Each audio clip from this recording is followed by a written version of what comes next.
So, if the numbers on the screen behind me are correct, I should be live right about now, and I hope that happens down here too. What you're viewing today is a live build. This is the $1,000 system that I parted out at the beginning of this month. I do a build every single month. I don't always build them live, but hey, it's December and it's cold and rainy outside, so I figured what better time than now to build a computer live for you guys. So, excellent. I see that I'm live down there. That's good. Thanks to all you guys who are joining me in chat. I'm going to try to keep an eye on that a little bit, but I'm going to also try to make this sort of a walkthrough, a tutorial type thing, if you will. I'm working with a few parts that I've never worked with before, so you never know. Things might not go all right. And also the top of my head's being cut off. Sorry about that, but, you know, got to keep everything in frame. So let's get right to it. Again, this is the system that I parted out at the beginning of this month in my monthly builds videos. Every month I do usually a couple builds. This month I just did one. This is about a $1,000 system overall. I'm using most of the core components that I parted out in that build parts list, but I did swap out a few things here and there, mostly parts that won't really affect the overall speed and performance of this system. So let's run down the parts first of all. Most computers have 7 core components, starting with the case. Then you have the CPU, also a CPU and heatsink fan if the CPU doesn't come with one. Then there's storage, my SSD and my hard drive down there. That's 3. 4th is memory, that's right down here. 5th is a motherboard, which is up here. 6th is a graphics card, which is down there. Graphics card can be optional, but if you're building a gaming PC, you probably have a graphics card. And lastly, you will need a power supply. Alright, so yeah, it looks like everything is working. Oh, my audio might be out of sync. Well, honestly, there's not much I can do about that at this point. There shouldn't be. That shouldn't be out of sync. Oh well. Anyway, so let's go ahead and talk about each part individually. I'm going to set these aside so, you know, I know what's going on. And also I do have a top-down camera that I can show you guys so you can get a better look at what I'm doing as I go through with this build. Alright. I'm kind of watching comments. Yeah, so let's start out with this case right here. This is a new product. It's from DeepCool. I don't know how new it is. I don't know when it came out, but it's about a $50 case, and spec-wise, it had everything that I wanted, like painted interior, lots of room. It's full-size ATX, so it's going to give you lots of expandability in the future. Full-size ATX is going to give you the most compatibility with computer parts that are out there because it's a very standard size. And yeah, other than that, I just wanted something solid that wasn't too terribly expensive. CPU's right here. It's the Core i5 6600K. Since this is an unlocked processor from Intel, it doesn't come with a heatsink fan. So for that, I'm going to use the Enermax ETS T40. In the actual parts list, I used a different CPU cooler because the ETS T40 is harder to find now. Enermax has made a slightly smaller version of this, but it looks very similar, and performance is right in the same ballpark as well. For storage, I have an SSD and a hard drive. I think this is a very good storage configuration, especially if you're just starting out. An SSD is great for your operating system and programs that you want to be able to load up very quickly. So I definitely recommend getting an SSD. If you're not going to get a hard drive, just get an SSD. You can get by with it. However, 240 gig is kind of the, I'd say, reasonably priced option that you can get right now. Maybe 60 to 80 bucks is how much you'd pay for a decent 240 or 256 gig SSD. And that's a great starting off point, but not quite enough for all of your games and everything if you're gaming, so I'm also going to be adding a 2 terabyte hard drive. Those will go hand in hand. Memory. Memory doesn't really matter all that much when it comes to like what brand you get or even the speed. Speed is not a huge impact on overall performance. So I have DDR4 memory because I need DDR4 memory to be compatible with the motherboard and the motherboard and CPU I'm using. And I have a 2x8 gig kit, which is the same capacity and 2x2 or 2 stick kit like I had in the parts list. This is just a different brand from Corsair. Pricing shouldn't be too much different. Power supply is right here, and this one was just one that I had because the one that I recommended I do have, but it's in a different system, I realized. So this is an EVGA 750 G2, a 750 watt fully modular power supply. Although really all you need in order to get by with a build like this is somewhere in the 550 to 650 watt range for power supply. Then I recommend getting an 80 plus rated one if possible. Gold if you can, if not at least bronze. And then having modular cables is nice, and then having all black cables will make things look pretty if you're worried about how things look. Here is the graphics card. This just arrived today. That's the reason I'm doing this today live, is because this arrived. Actually, the graphics card and the motherboard. I was worried would not show up because they might have showed up later tonight when I have other things that I need to be doing. So thankfully this did arrive. Also, Hero is over there locked out and he's kind of whimpering, so I'm sorry. He's very upset that he can't be over here with me. Hero, you stay there. You stay. Okay, he's a good boy. He went to the vet this morning. Anyway, this is the Sapphire NITRO Radeon R9 Fury graphics card. And this is sort of my answer to not having a very good graphics card options above $250. This one will be a little bit faster than what you can get for $250, such as an RX 480 or a GTX 1060 6GB. It is slightly older, but it does use HBM memory, which is cool. It's a very fast card and it's overclocked. And during the Black Friday time period, you were able to get these for $270, $280. Here, shh. I put him over there so he wouldn't be making noise right here next to everyone, especially if the dogs start barking or something. All right, finally, motherboard Z170E from ASUS. This is just a very solid, not like super budget, but in the more budget range motherboard from ASUS. Z170, so it does allow overclocking, which will go along with the processor. And then it also has kind of the basic levels of features that I wanted, such as it does have two-way support for SLI or Crossfire. It has an M.2 slot on there if you wanted to drop in a fast SSD in the future or something like that. And it's ASUS. They're a solid brand. They make solid boards. And that is that. So let's get started.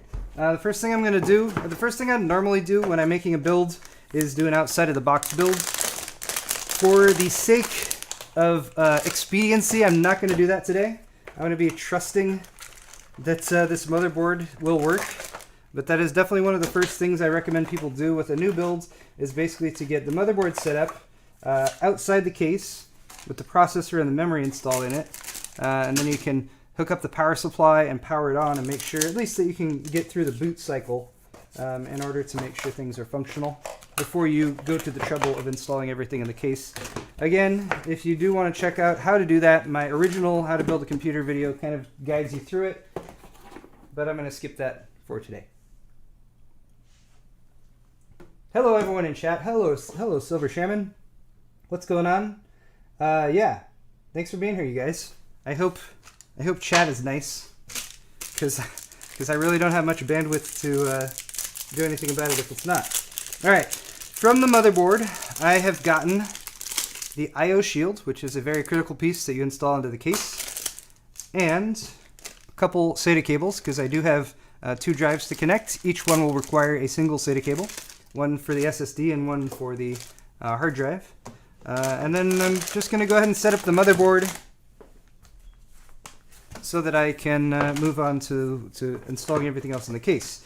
I have a rubber mat here, the similar kind, it's just a big mouse mat. Let's see if we can show you guys that. That's the wrong button. Oh wait, not supposed to be doing that. That's the wrong mouse. Okay, that's better. Yeah, that's what I wanted to do. Okay, so we'll just pop the motherboard out. Set that right there. And then of course we will also remove the CPU from the box. This CPU has been used before, just in case you're wondering. That's why it's not totally sealed up. I reboxed it though to give you guys a more authentic experience. It's just the level of detail that I try to stick with. Right. Yeah, CPU is a 6600K for those of you guys who missed. And let's start out with that very crucial first part, installing the CPU, which is going to go in this socket right here. It has a socket cover on it and a little arm. You just pull the arm to the side and lift, and the socket cover will lift up. Next you have the CPU, like so. Don't touch the gold contacts on the bottom of the CPU if you can avoid it. That's what you don't want to touch. There's a couple notches on either side, right there towards one edge. And then there's also a gold triangle on one corner. The gold triangle will line up with a triangle that's on the socket cover here, as well as painted onto the PCB right there. And you can also double check where those two notches are, which in this case are towards the top of the motherboard right there. And you just grab the CPU by the sides and lower it gently into the sockets. And it drops into place, like so. I like to give it just a tiny little jiggle, just very light, just to make sure it's settled in there, but don't push down on it or anything like that. Then lower this little cover, make sure it catches under the little hook, I don't know, screw part, whatever you call that right there. Engage the lever arm, and the top cover should pop off. And there you go. CPU installed. That's all there is to it. Now we're going to have to install, well, the hard part, which is almost always in builds like this going to be the CPU heatsink fan. Now I, in an attempt to, again, make things go a little bit faster today, I've already taken all this stuff out of the box. And we have a back plate. So normally, like a heatsink fan, you align it and put it up on top, and then you push in the four corners and you're good. In this case, we have a back plate that goes on the back, so we're gonna have to worry about that. Which goes like right there.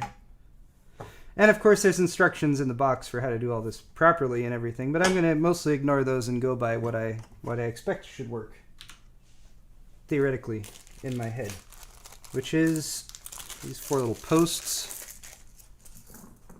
That's the other thing about these aftermarket heatsink fans that you know don't come with the CPU, is they're all kind of different. So if you're not using this very specific Enermax one, there's a good chance that any instructions I give you here will not really apply completely. Anyway, I assume this must line up at some point. Oh, here we go. The instructions tell me which of these little holes in the back I'm supposed to align this with. But like I said, I'm ignoring that. Oh, there we go. No, that's probably wrong. I'm going to double check it. Anyway, how's everyone doing in chat? There are people from all over the world right now. There are 2,600 people watching. Thank you. Thanks for being here, you guys. I hope you're all enjoying the holidays, whether it's Christmas or any other holiday you celebrate. You're all good people. All right, so I'm just double checking mainly. It's right here, this part, which you probably can't even see. I don't know if you can see it or not. There's 3 holes. One is for the LGA 1100 series, and 2 of them are for older ones, which include 1366 and 775, which are older Intel sockets. I just want... Alright, I want the one that's closest, it looks like. Closest to that. I don't know if that makes any sense to you guys, but trust me, I know what I'm doing. Yeah, that goes there. That goes there. Then we just screw it in. Give a little twisty there. Okay. This might actually have worked. Okay. So basically I have 4 posts here that go on top, and I promise this is again the most boring and stupid part of any build, aftermarket heatsink fans. If anything, this is a very good reason to invest in Intel's Enthusiast platform, because it has a permanent backplate, which makes things very nice for doing this type of thing. Because the backplate you just don't have to worry about. You just install onto the backplate, and you don't have to worry about this extra one going on there. Anyway, I do have a train rolling by. You guys might be able to hear. Again, nothing I can do about that. But the other thing I wanted to mention here as I'm doing this build is that it's the end of 2016 right now. Like almost late December. I guess you could call it late December. It's December 22nd. And this is my last build for this year, which is kind of cool. I've done lots of builds this year. Been trying to do them every single month. And the nice thing is that it's given me the opportunity to work with lots of different parts. And I've also... for the most part, gone and like tested all the builds afterwards, so that's been cool too, to make sure that you know, they're working properly and give you guys an idea of what to expect performance-wise. But I would not necessarily recommend like buying this specific build right now, mainly because there's a bunch of stuff supposed to come out at the beginning of 2017, which includes both new Intel stuff and new AMD stuff. The AMD stuff is Zen, and I have videos out on that if you haven't already seen them, maybe to give you a better idea of what's going on with it. And then there's also Kaby Lake from Intel, which is the successor to these Skylake processors. So Kaby Lake processors will be able to drop into Z170 boards like this, potentially with just a BIOS update. But Intel is also supposed to have Z270 motherboards, which are going to be successors to this. So the nice thing, again, about this build, and the reason I parted it out this way, is you could build this right now, and then whenever Kaby Lake launches, we don't know exactly when it's going to happen, update your BIOS and then drop in a Kaby Lake processor if you wanted to, or if you felt it was necessary. If you're watching this in the future and Kaby Lake is already out, right now I'm using a 6600K, I'd recommend at least checking what a 7600K will cost, and what the performance is, of course, because you should know that by then, since you're in the future. And that will give you a better idea of whether it's worth it to spend more on the Kaby Lake processor if they indeed end up costing more money, because that's also what we don't know right now, is how much they're going to cost. Anyway, the cooler is going to go on top like that. It has these two little side pieces, right? Yeah, that go like that. And then a plate that goes across there. So just get those on with these 4 screws.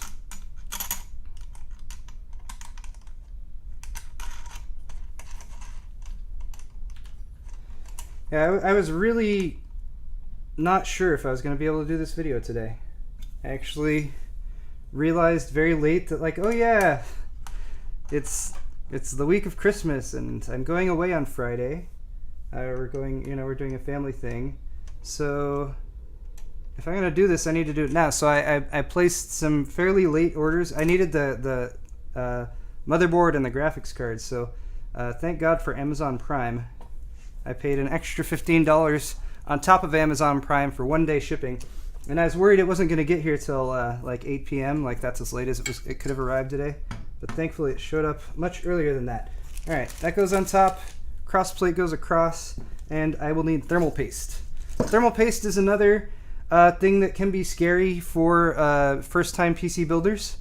I will say that I completely understand that, and that I should have thermal. Oh, there it is. But once you've done it a few times, you kind of get the hang of it. At the center of the CPU is where you want to put a little blob of thermal paste. This is the stuff that came with. There, if I can get the haha. Thermal paste is probably toxic, so don't put it in your mouth like I just did. And just get a little splurt, little splooge right there in the middle.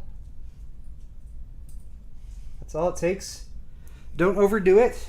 Don't worry if you overdo it. It's mainly that you're going to make a mess, but you really don't need much more than that. I usually describe it as something between the size of a grain of rice and a pea, maybe a little bit more towards the size of a pea as far as the actual amount you want down there. Hero has decided he's upset again. He's over there whimpering. Hero, lie down. Go lie down. I'm sorry. He went to the vet today. He was very good. He was mostly very good. Except when they tried to put a thermometer up his butt. Alright, I'm just going to drop this straight on here like so. Make sure it's as centered as possible. And then normally you go opposite corners because you're screwing down 4 corners, but with this particular CPU heatsink fan, it just has this crossbar, so just tighten both sides down kind of at the same time. You just don't want to disproportionately put pressure on one side before the other. And my head's blocking everything. What's going on? All right.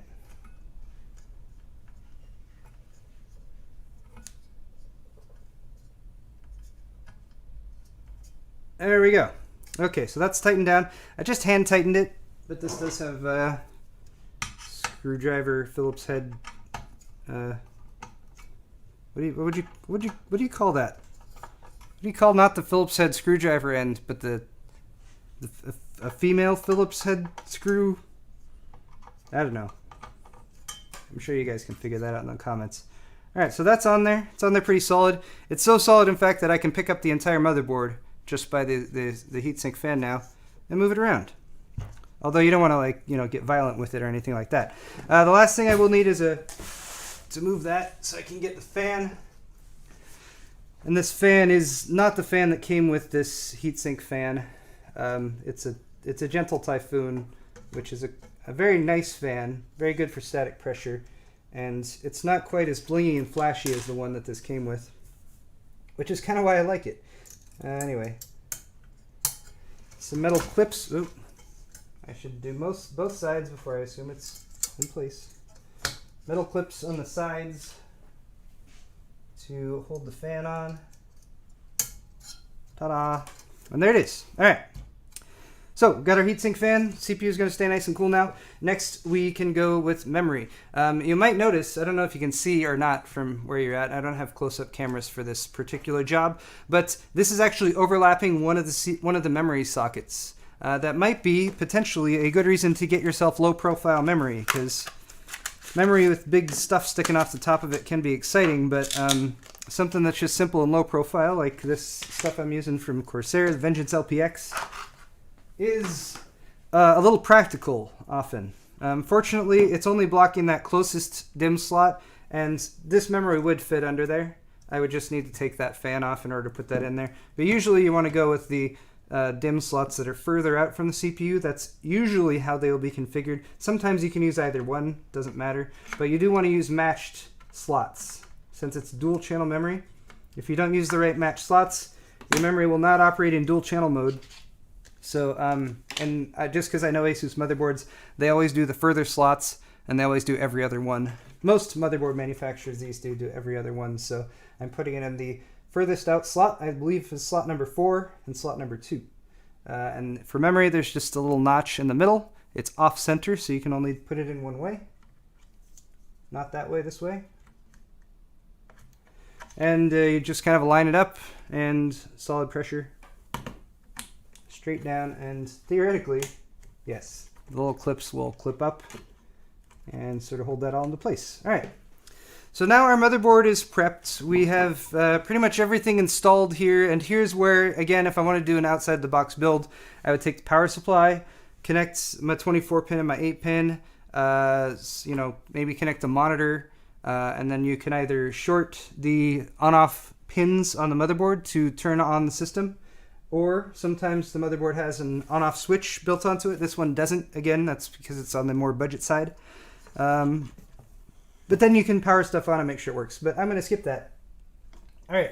I do want to plug in the CPU fan, at least now since it's out here and everything. There's a 3-pin fan header for that says CPU fan on it, conveniently enough. So there's that. All right. I'm going to set this aside.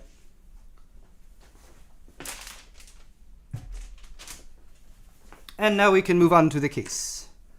The DuKASE. DuKASE. I don't know what to call this case. It's the DuKASE. It reminds me of Rammstein. DuKASE. DuKASE me. I can't sing Rammstein. I don't even know if I'm pronouncing it properly. All right.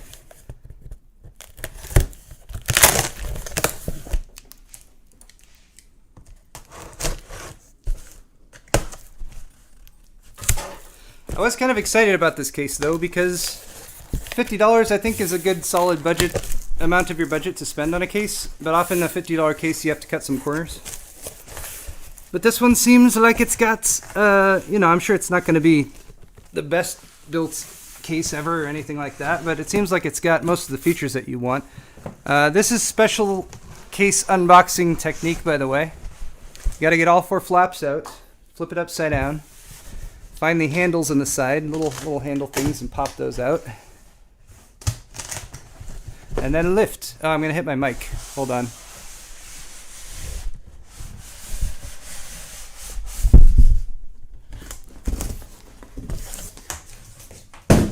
There we go. Now prepare yourself as you're about to get a static shock. Always happens. Use the elbow. That's also a pro tip. Okay. Bottom is on this side.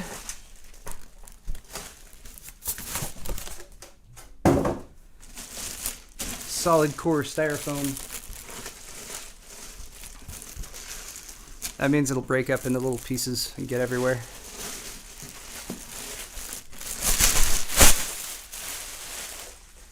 Alright, and there we go.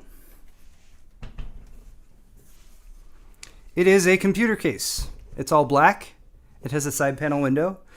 It has one USB 3 and one USB 2. At least it's not just one USB 3. It's got mic and headphone, you know, power reset button up there. It's even got a little fan controller. 3-position fan controller up here. The front opens. Little door. You know, very standard. It's all plastic, but, you know, it doesn't look too bad. And then it does have 5 1/4 inch bays, which, you know, some people can do without. I don't mind them. I feel like this top piece should move or something as well. I don't know. That's weird. Again, I've never worked with this case before, so I'll be learning about it as I go. Perhaps as you will too. Alright, so for case prep, I'm going to get my screws out here. Oh. Don't forget your handy metallic screw tray. Metallic. Magnetic screw tray. And there's the side panel. I recommend leaving this plasticky covering of the plexi on there as long as possible, because that will be getting scratched. No matter what you do, no matter what you say, your plexiglass side panel will end up with scratches in it. Alright, yeah, so there we go. Cover, shroud area here for the power supply. Also nice if you're using a not as nice power supply that looks ugly. It's covered by that. A couple of SSD trays up here so you can show those off to your friends.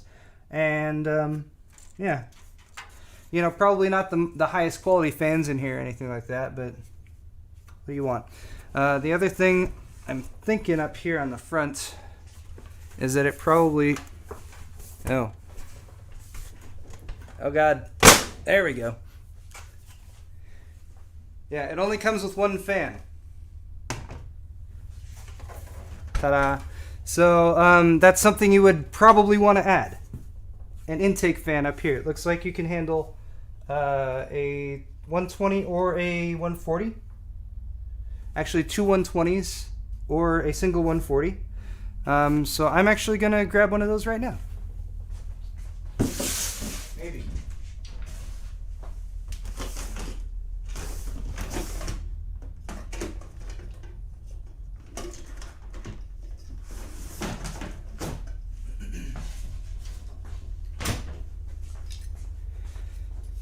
Here, I'll use a fractal fan. That way Josh will get mad if he's watching. Where'd my scissors go?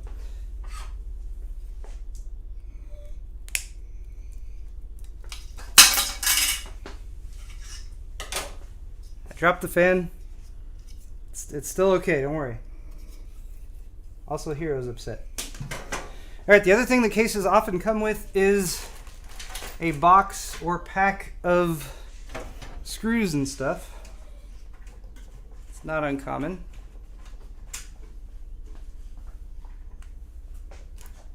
Can't forget my magnetic tray.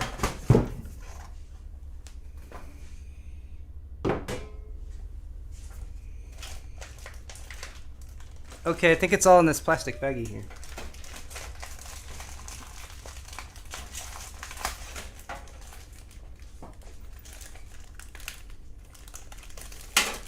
Aha! Okay. So basically I'm just trying to figure out if I have the right screws to mount this fan up there. If not, I'm going to have to dig into my fan, my screw kit. Oh, thank God it did. Alright. These are longer screws. They're meant to mount a fan.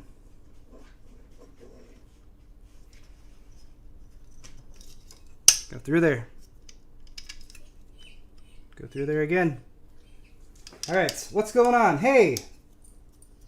$1 from Coffee Black 9182. I did not leave the sticker on the bottom of the heatsink, but thank you for warning me. I might have if that was a brand new heatsink that had never been used before, but it has been used, and that sticker has been removed. but people do that. Even people who have been building computers for a long time do that. So always double check if you've got a plastic bit on the bottom of your heatsink fan for your CPU before you install it. Alrighty. Oh, you know what I haven't busted out yet? Ah, yes. Electric screwdriver.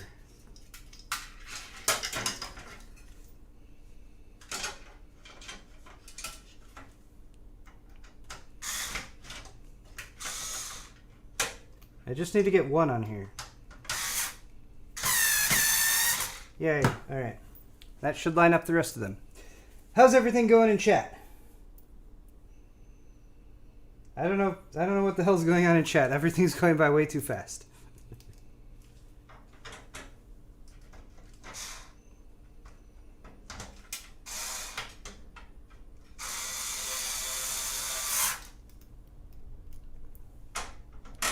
So I guess I should admit that since I don't think I included the cost of another fan in the cost of the build. So yeah, fans cost, I don't know, $10 to $25 depending on whether or not they're Noctua, and make sure you have enough of them. Typically for fan placement and airflow, you have an intake fan, which is how I've just set that one up, at the bottom front of the case that brings air in, and then the air flows up, and then you'll have an exhaust either at the back or up at the top, and then usually, at least in cases like this, power supply is down at the bottom, and that has its own airflow, pulls in air through the bottom and pushes it out through the back. This case does have something in the way of a dust filter. It's really not the nicest one, but it is there, so you can pop that off and clean it after you've been using your system for a few months or a year. Pops back on super easily, as you can probably tell. All right, there we go. It doesn't look like there's really much ventilation. Oh, there is. This. Oh, sorry. Rip headphone users. This one does have a little bit of dust filtration right there at the front too. Although it doesn't look like it's removable. You just have to remove this entire thing, which, you know, you saw me do it. You just have to grasp by the bottom and give it a firm tug, and it pops off.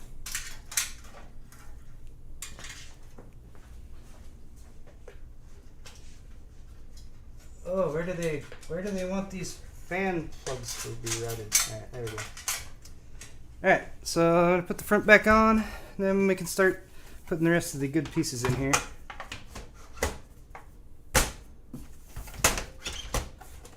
This goes back on the same way it came off, with a little bit more effort than you feel like is safe.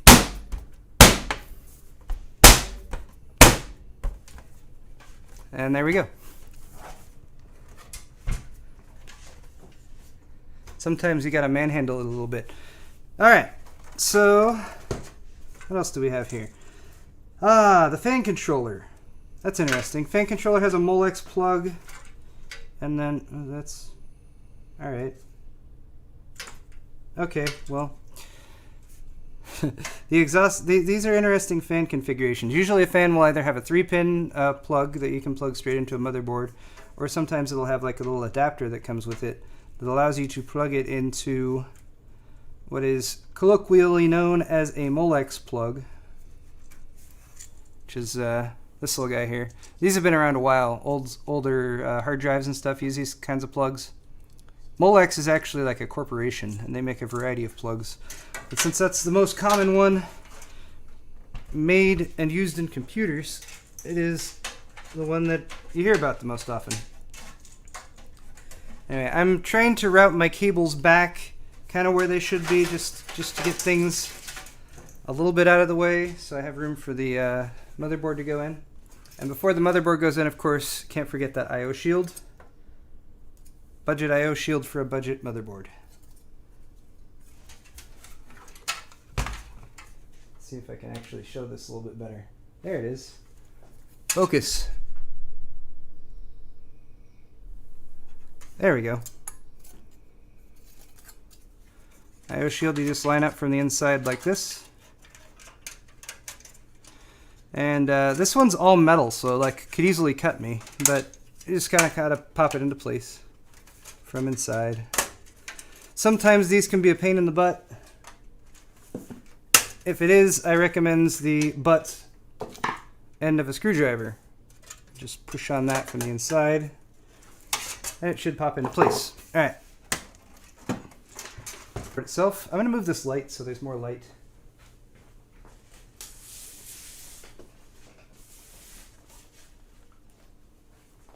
I have no idea if that worked or not. Could also bump up the ISO. Maybe that will help. Okay.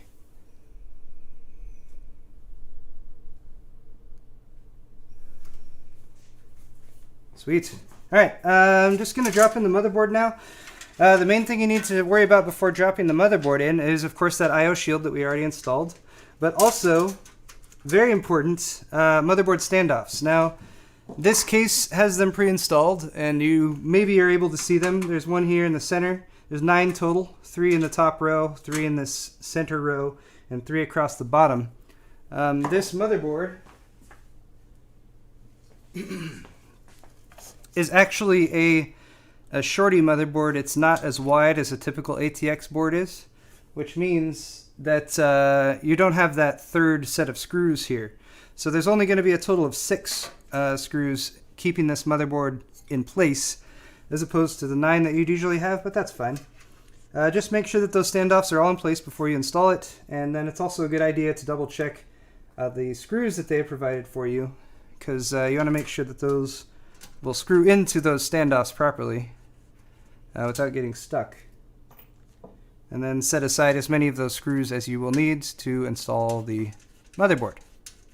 Alright, and it looks like they're using the fine thread, so we'll keep that in mind. Okay, motherboard installation, you just want to keep an eye on that I/O, guide that down into place with the I/O shield that was just installed.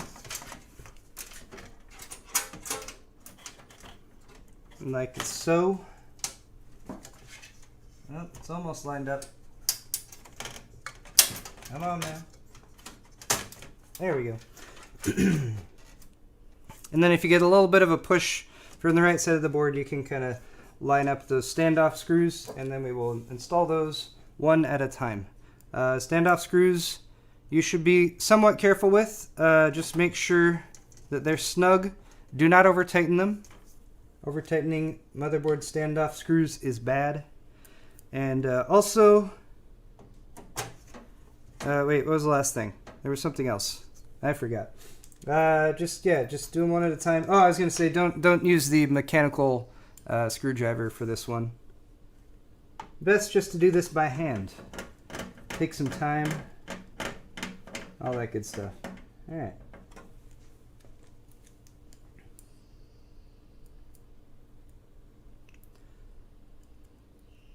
This is the part that I usually speed through when I'm doing a video about this. But I don't have that luxury right now. It's okay. If you're watching this in the future, you can just, fast forward. Oh look, chat spammers. Sweet.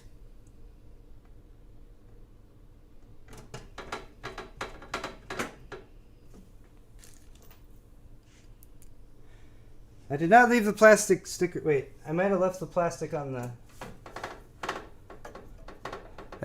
I might have left the plastic on the side panel. I didn't read that whole comment before it scrolled by. Alright, so 6 of those are installed, and that's pretty good. I am going to tuck this extra bit of cable from the CPU fan behind the motherboard. Again, just to kind of get it out of the way. Cable management. The earlier you start thinking about cable management, the easier the cable management will be. Sweet. All right. Let's do front panel connectors, just because I got them right here and they're ready to go, and I hate them. So let's take care of it and get it out of the way. Front panel connectors typically include, I don't want that right now. This little group right here, which is front panel for power switch, reset switch, and hard drive and power LEDs. These are labeled. The switches don't really matter which header you plug. I mean, it matters which header you plug it into, but positive and negative doesn't matter. The LEDs do matter, positive and negative. But if you do happen to get them wrong, all that will go wrong is that the LEDs on the case won't light up properly, in which case you go and switch them back. And this is one particular situation where you definitely want to double check the motherboard manual, because this is just the worst part of building a computer, honestly, and everyone hates it and everyone complains about it, and yet nothing changes. I don't understand. They've made some various attempts at normalizing this in the past. AAFP. Oh wait, no, that's audio. What am I talking about? They've tried to normalize this in the past, but really, I guess they just can't decide on anything between all the manufacturers out there. System panel connector is what they're calling it in this motherboard guide. And there's listed hard drive LED, power button and ground, reset button and ground. Awesome. They're the very lower rightmost set of headers. And I'm going to attempt to not curse very much as I plug them in. Stephen Hill, thank you so much for your donation, sir. Any recommendations on capture cards for less than 4K resolution? I will say that my Razer Ripsaw has been doing a fine job. That's being used right now. Right now I'm using the Razer Ripsaw for one camera and the Blackmagic Intensity Pro for the other. Blackmagic has also been pretty stable for me. There is an Intensity Pro 4K that you can get. I just got the new Blackmagic card that I did a video on before I went on my vacation, and that I haven't touched since I got back, so I haven't made too much progress on that. Hold on.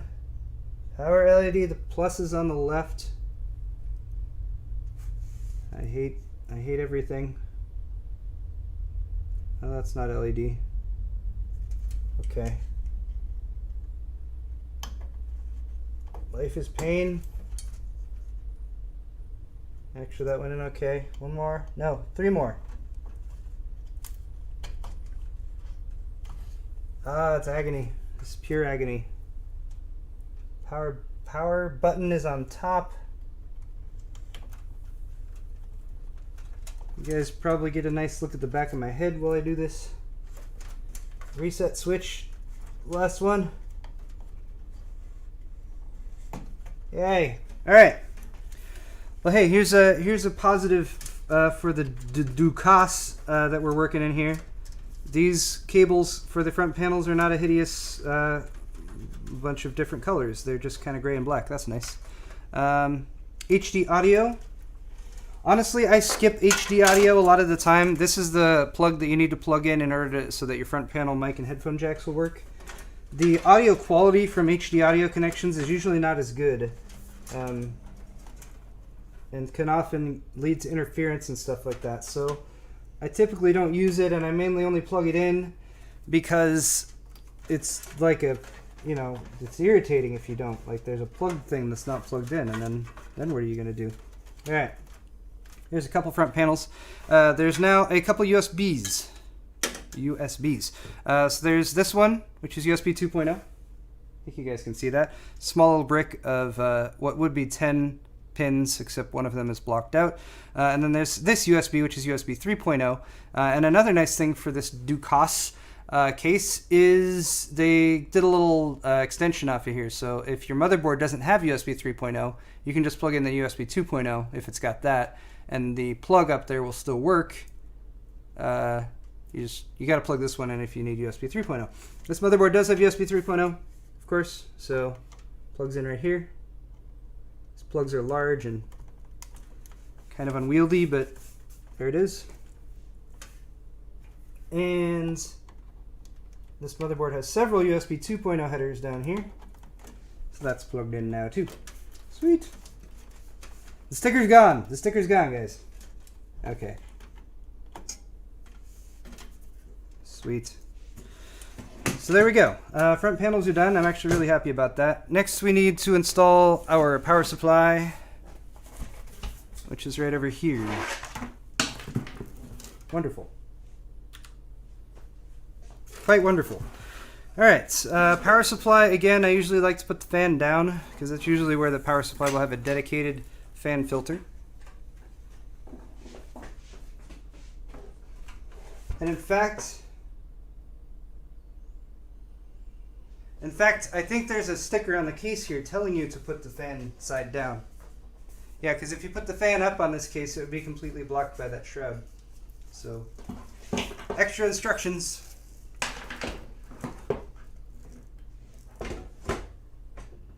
That doesn't want to go in.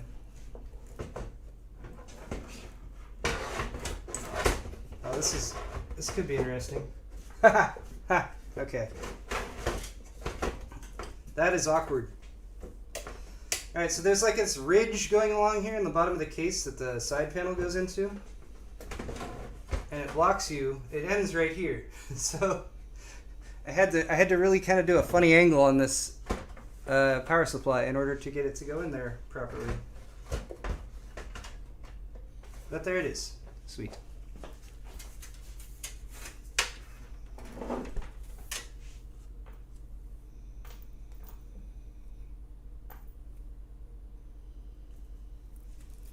And now we screw it in from the back.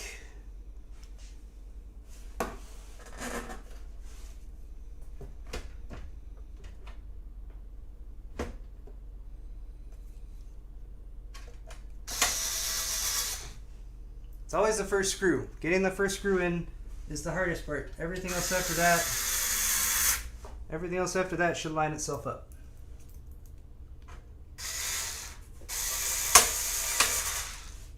Or not.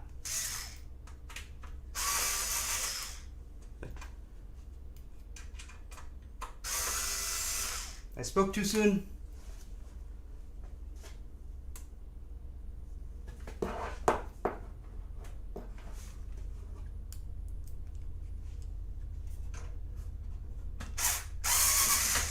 I don't want to go in. Here, shove it.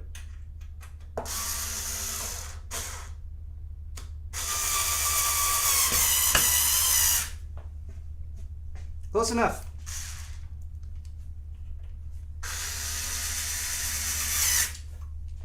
I don't know what it is here. This one screw at the back just didn't want to go in straight, so.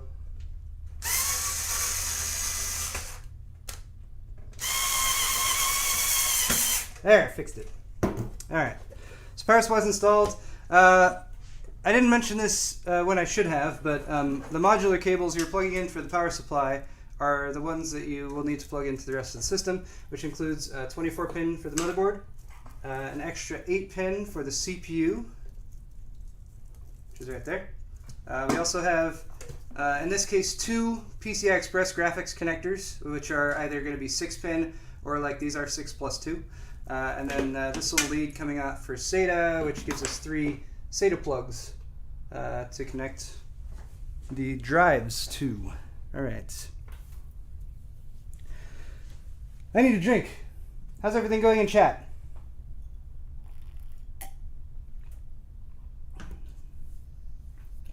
If you're wondering why it's an R9 Fury instead of like a 1070, the answer is $100. Because this is a $1,000 build, and if you want a 6600K, oh, that's awkward. If you want a 6600K and a 1070, it's really hard to do a full build with all the parts you need and get it in under $1,000. So yeah, this Sapphire one was $270 or $280, I believe. Is Kyle here? Yeah, I don't know. Anyway, what's next? I've lost track of what I'm doing. Why don't I install drives? Actually, no. I installed the power supply. Why don't I plug in some of the power connectors? So good cases will have at least some amount of space back here behind the motherboard tray to route power cables and whatnot. This case has that, fortunately. At the same time, I'm pulling all of my cables that I plugged in up front here. At least the excess, I'm just kind of pulling it back, so I know how much extra cable I'm gonna have just hanging off of there. Oh, that's unfortunate. USB 3, the extra little guy hanging off of there for the USB 2 is, well, unsightly, shall we say. Alright. So I'm going to need to figure out at some point like how all these are going to just be held back here. I'm probably just going to end up wedging them back here when I put the case side panel back on. Again, this is a case that's more on the budget side, so you don't have any grommets here, but you do have decent pass-throughs, and they are rolled. They rolled the steel over here so that they're not sharp around the edges. That is also a nice touch. Okay, so I'm just going to pass through the 24 pin for the main motherboard power. CPU power usually goes up here somewhere, and there's, oh my gosh, there's barely, oh wait, that's not CPU, that's graphics. Don't get those confused. It's easy to do. Alright, there we go. CPU, which, whew, barely has enough room up there in the corner to get through. Yeah, just enough. And cool. With those two kind of routed, I'm just going to stuff the rest of these back under here for the time being, so I can plug those in.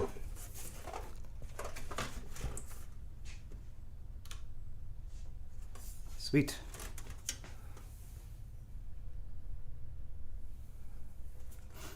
Alright, so, oh no, where'd it go? You guys probably aren't going to be able to see this very well up in the corner. Well, you kind of can, I guess. But, this isn't too bad. This plug can also be kind of a pain in the butt to plug in. So, careful of that, I guess. Trying to give good advice and other than just like, hey, watch out for that. Yeah, so this might be something that you can do, route the cable up as you're installing the motherboard. Sometimes I've done that before. Fortunately, there is a good amount of space up in the top of this case, so I am able to get my hand up in there. Theoretically, at least. Oh, the catch is on the other side. I was doing it wrong. I had it backwards. We'll just do them one at a time. All right.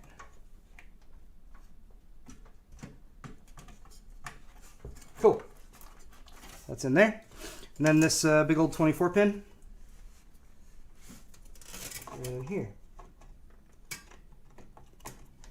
This is the downside to these motherboards that are smaller, is there's no support along this edge, so I'm using my spare hand to just hold the underneath side of that the motherboard tray, or just the motherboard PCB, while I plug that 24 pin plug in, because that can take some force sometimes, and you don't want to put too much pressure on the motherboard PCB where you don't have any means of supporting it from underneath. All right. Oh, there we go. Anyway, I hid the I hid that extra USB dongle down there, so that's useful. And then other than that, just trying to get everything moved here so that there's enough room. All right, I'm just going to need to plug those fans in, get the drives, and then the graphics card, and then that should be all we need to do. While I'm over here, let's get these serial ATA cables going. Again, I got two of these, and one of them is going to go right here, because I'm going to put one of the SSDs in one of these trays, and then the 3.5 inch, there's a tray for the, a drive cage for the 3.5 inch drives over there. So let's do that.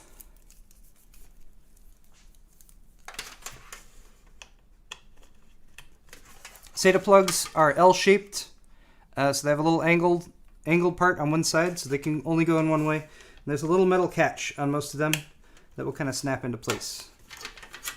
So there we go.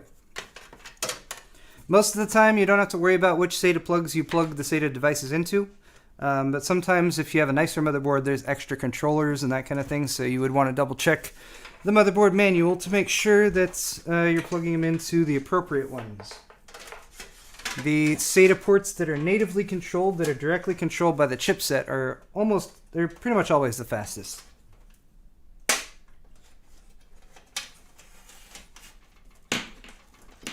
Alright, routed those back there too. Thank you. Oh wait, I shouldn't do that. Thank you, Zipziolock. Do you know of a service that installs PC hardware for someone is disabled and unable to do it themselves without having to afford expensive pre-built systems? I do not. I'm sorry. At least not off the top of my head. Buying a pre-built system would probably be the best thing for something like that. There's lots of pre-built system manufacturers. There's boutique builders that are more specialty that cost more. Kind of get what you pay for in those instances, though, because, you know, I don't know, the only one that pops into my head right now is like Puget Systems, like Origin. There's other ones like that. Those will charge you a premium on top of the price of the components, of course, because they're setting everything up for you. But they will also often back things up with like a warranty and technical support and that kind of thing. So that would be what I would recommend you do. Because even the nicer PC building companies will still build, you know, more budget level PCs that don't cost quite as much. Okay, let's get the hard drive installed. Metal tray. Even has a little bit of rubber grommets that the hard drive installs with, but I like a metal tray.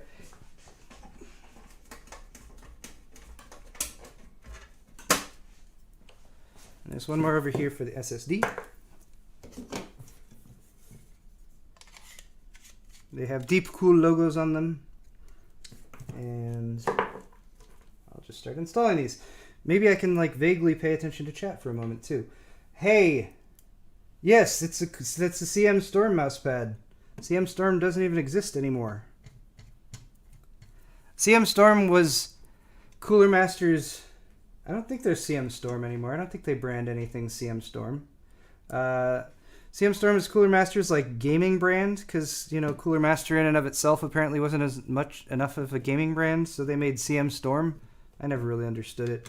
I don't understand why companies decide to make sub-brands sometimes. I understand why they do it sometimes, and they try to keep it a secret. Because they're trying to make something that is, you know, appealing to a different demographic or something like that, that they don't want their existing, like, intellectual property and branding to affect. But, yeah, I never understood, like, CM Storm, I never understood why they did that. Alright. Oh my god, Joshua Gray. Is that really Joshua Gray, or is that a different Joshua Gray? If it's Joshua Gray who I've met before, hey, how's it going, man? Plus minus on power button headers sometimes matters. My old Corsair 250D would shut off whenever you touch the front panel because of ESD finding its way through the aluminum panel. Reversing the pins fixed it. That is good advice, Joshua, and I have not heard of that happening before. I have heard of poorly wired front panel connectors. Actually, I've had a case that did that before as well, causing random shutoffs and stuff like that. But that's good advice. And especially if you're ever dealing with like a troubleshooting situation where you don't know what's wrong, having suggestions like that you've heard people have had to deal with before, just kind of in the back of your mind, like, oh yeah, that could be causing it. It's always good to have. And thank you again for the donation.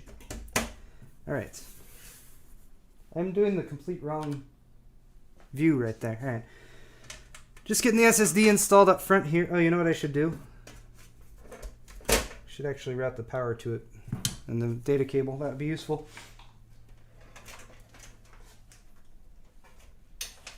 Where can I do that? Aha, right here. So there's a data plug. Oh, that's going to be the real question. It's always a trick with modular power supplies is, can you get away with having as few cables connected to it as possible? And always it comes down to the SATA drives with that. So I have a SATA plug coming off of this power supply with 3 SATA connectors on it.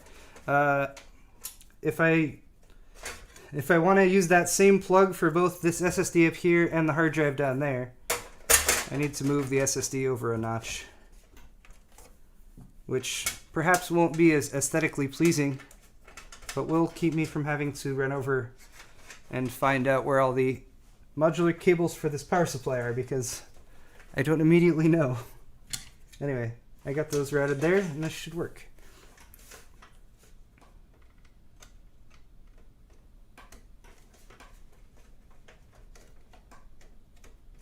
Ta-da.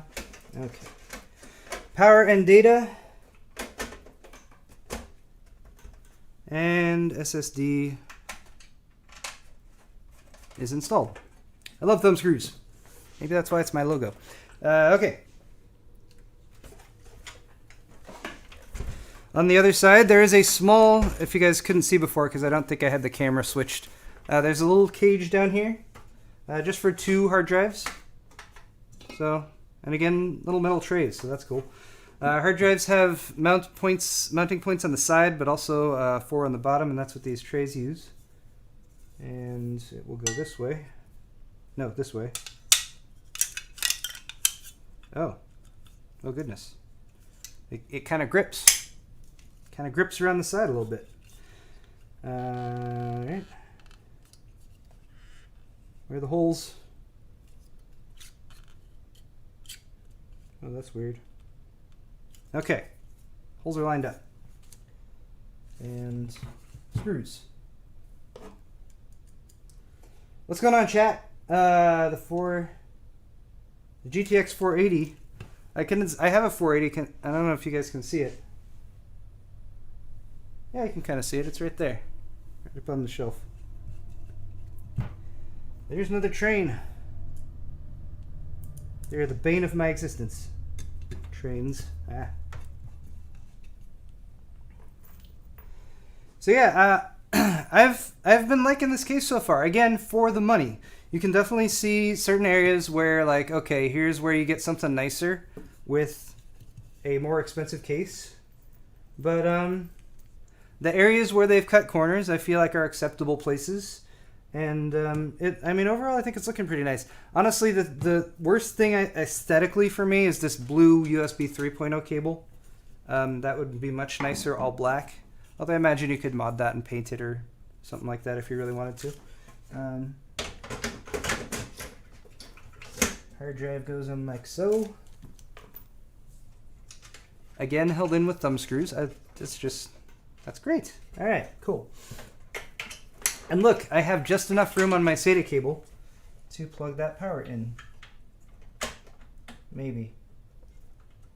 Yes. Okay, cool. Though that extra plug is a little on the awkward side, but it's okay. All right, so got the SATA plug plugged in there as well. So that's good to go. And things are moving along. Cool. I'm still live streaming, which is super useful. And hey, we broke 3,000 viewers.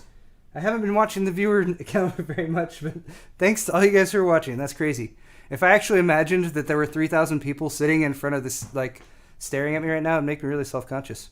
I'm not going to think about that, though. All right, so what I would like to do now, because what I've decided here is that I'm not going to use this fan controller. That's the nice thing about having a fan controller built into the case, is you can be like, I'm not even going to use that. You can control fans in a few different ways. If you plug them into this fan controller, it will accept 3 or 4 pin fan plugs. And then you'd have a switch on the top, so you could do low, medium, high. If you have fans with 3 pin plugs on them, which most of them do come with, you can plug that directly into the motherboard, and then you can use the motherboard, either the BIOS or software, to control the fan speed. So I'm going to opt for that in this situation. And again, there's pros and cons to both of them. There's lots of times where I'm just like, you know what, I don't want to deal with the motherboard stuff. Just plug into that fan controller and flip a switch if I want things to be quieter or not. I do need fan headers though. Oh god, where are the fan headers? Hold on. Come on, ASUS. ASUS is usually really good at this. I can't see any. Oh, there's one. Right at the top. Is there really none down here? Speaker. Clear CMOS. Wow.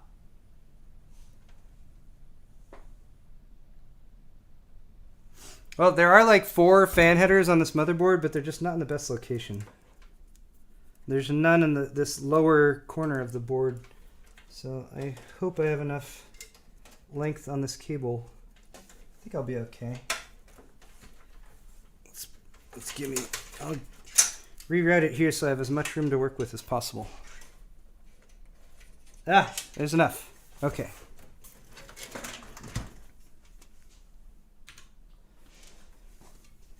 So you guys can't see very well, but there's a chassis fan header right here up at the top. Go into that one. Ta-da. And then lastly is this fan that came with the board, which does have an extra, again, this Molex lead coming off of it, which I don't really like. I mean, it's not going to look good, but just going to have to deal with it for now. Oh, wow. Yeah, that's in a bad spot. So the other 2 fan headers are right here, which is just, there's no good way to like plug something in there and not have it look like a random straggly cable going across your build. So that might have been a good excuse to use the fan controller, but in this case, I don't have a Molex plug to plug in that fan controller, so we'll shortcut it here. All right. What can I do with this Molex plug? Just wedge it back in there. Sure, that works.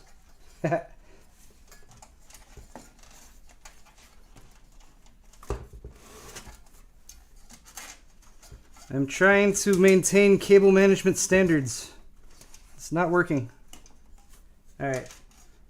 That is a terrible straggler, and I want to do more about it, but I'm afraid right now I'm going to have to leave that as is. Point is that the fans are plugged in. Praise Jesus. All right. Now we can do the graphics card, which I have not even taken out of the box yet. Let's do that. This is brand new Sapphire NITRO series R9 Fury. Where'd my... Let's use the knife.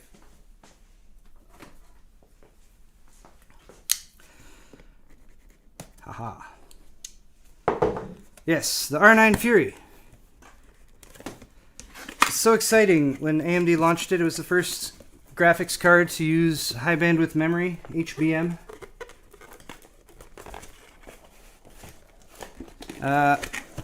Performance-wise, it has its strengths and its weaknesses.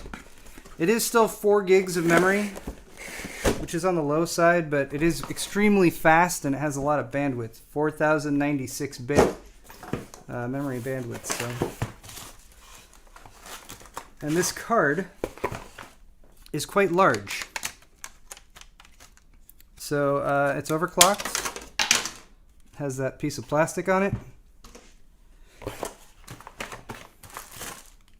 Comes with an HDMI cable.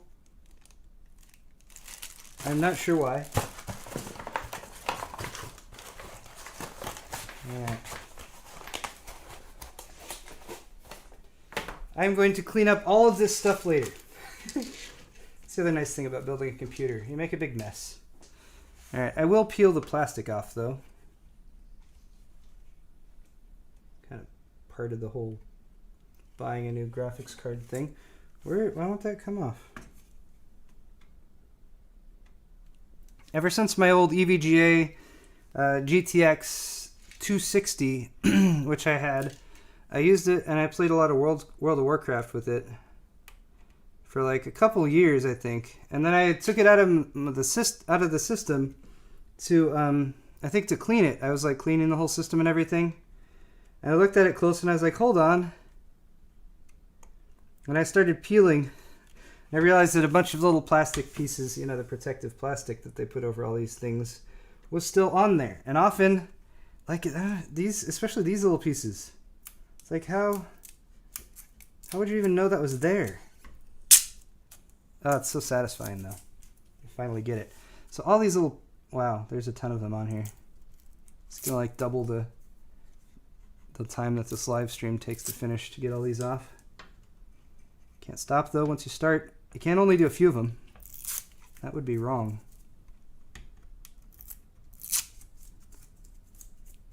Oh, there's another piece down here. Come on. Let's give you guys a better look at this. I can share in my... Are there any channels that are just dedicated to this, like slow-mo peeling off of the plastic pieces? Because if there isn't, there really should be. There's definitely an opening on YouTube for that kind of thing. Alright, I think that's all of them. Those 4 and this one, did they put them on here? I don't think the fans have them on there. Alright, so I think we're alright. Anyway, has a pretty nice backplate on it. Extended cooler, and they've actually left that open like a gap so the air can flow through it, which is probably a little helpful for cooling since there's an active fan right there. And yeah, there it is. GPU.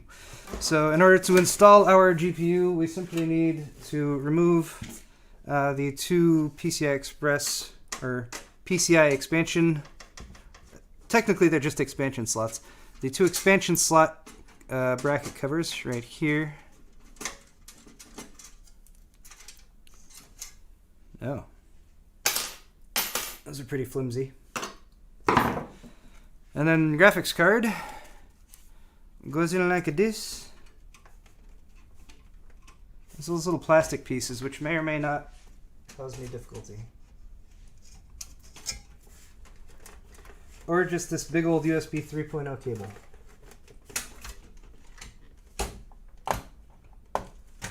There we go. Not centered.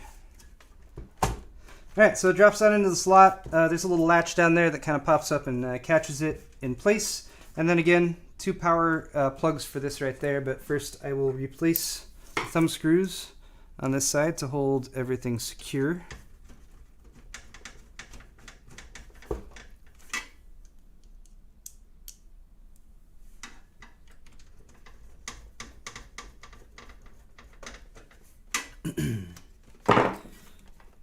Alright, bada bing. Cool. And then thankfully I, due to foresight, already routed these PCI Express graphics cables over here.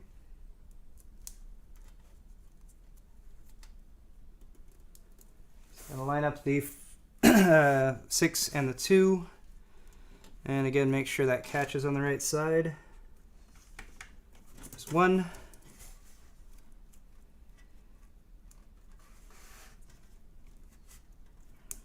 And here is number 2.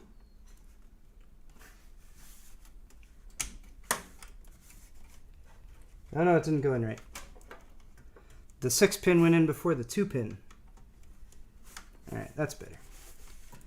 Sweet. So there we go. All the hardware is pretty much installed. Thank you, Thievy Chow, for your $1 donation and for penis, for saying penis. Yes, I can see it, and I saw your penis. Alright, other than that, it's just cable management stuff. That's really all that's left.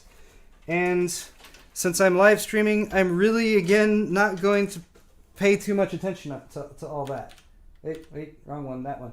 Because, look, from this side, it looks pretty nice, right? Pretty clean. Flip side looks like that, which is not so clean.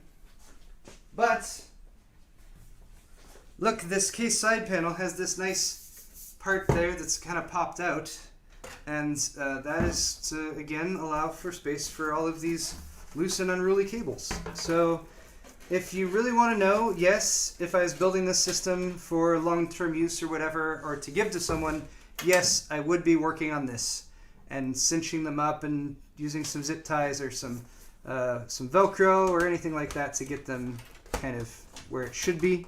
But in this situation, I'm just going to put the side panel back on. Here's a trick for that. Put the case on this side, then you can get all 4 hands on it, pop it into place.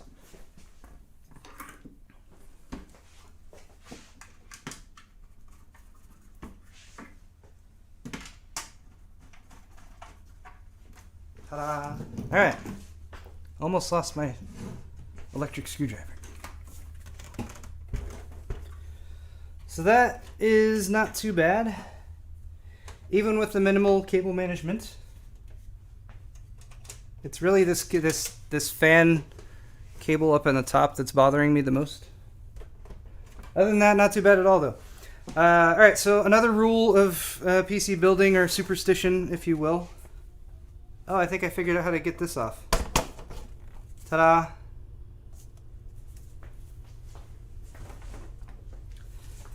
In case anyone was wondering, that piece provides you access to up top, where it looks like you could easily do a 240 millimeter radiator, possibly even a 280. There's a decent amount of space up there. And a lot of space above the motherboard and in between the top of the motherboard and the top of the case. So, cool. I like this case for the price and everything. I mean, the fact that you could like upgrade it to a liquid cooling setup or like a CLC and not even have to worry about doing a different case, that's not bad. Good job, DeepCool. All right. Anyway, back to the superstition thing though. You should not put the other side panel on until you've at least done a test boot. So let's see how good I was at doing this. Power switch is on.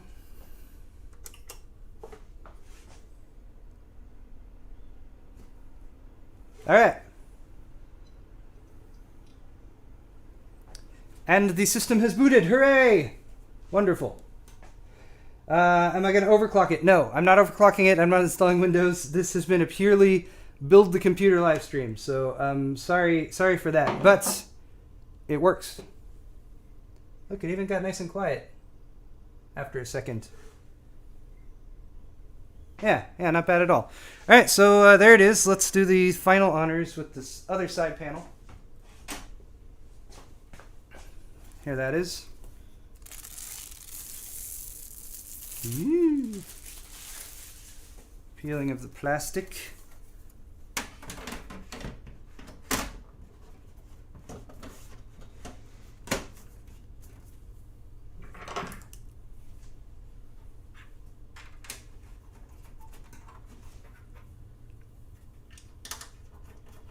Sweet. And ta-da! Awesome. There it is. All right, Ocean Man, thank you for your 10 GBP from all the way from the UK. Your 10 GBP donation. Hey Paul, first of all, love your vids, watch regularly.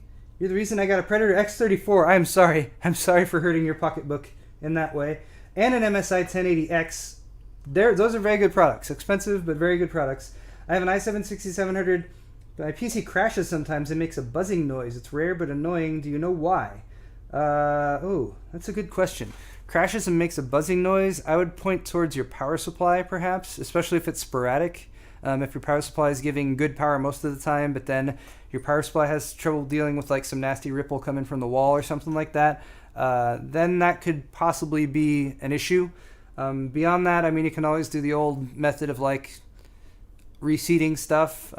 Typically, if something's not seated properly, it just isn't going to work in the first place. But that's where I would point to in that situation. Watch for shorts too, potentially shorts in the case somewhere, because having a couple wires crossed up can lead to that sort of thing. All right. Well then, guys, this has been my $1,000 live build, my build for December. I'm not going to be promising to benchmark this build, although I might benchmark it in the future, perhaps against some future hardware that I can't talk about yet. We'll leave it at that. If you're wondering what you should do next, because in lots of builds you get to this point and like it boots, it starts up, the fans spin, everything's good, I would definitely recommend that you check out my first 5 things to do after building a new PC video. I think that's what it's called. First 5 things to do after with the new PC build. It's in my beginners how to build a PC playlist. And that will kind of walk you through what to do now as far as getting Windows set up on like a USB drive and installed. And even the second part of it that tells you how to like set up Steam games and all that kind of thing. Anyway, though, guys, I hope you all have a wonderful Christmas, if that is what you celebrate. If you don't, I hope you just have a wonderful day and a wonderful rest of the year. Happy 2016 to all of you. I hope 2017 is a wonderful year, and I'm looking forward to it. And, of course, hit the thumbs up button and leave comments in the comment section if you enjoyed this video and if you have anything to say to me. Anyway, I'm going to get ready for a road trip, and I hope you guys have a good day. See you later. I need to go do the thing over here.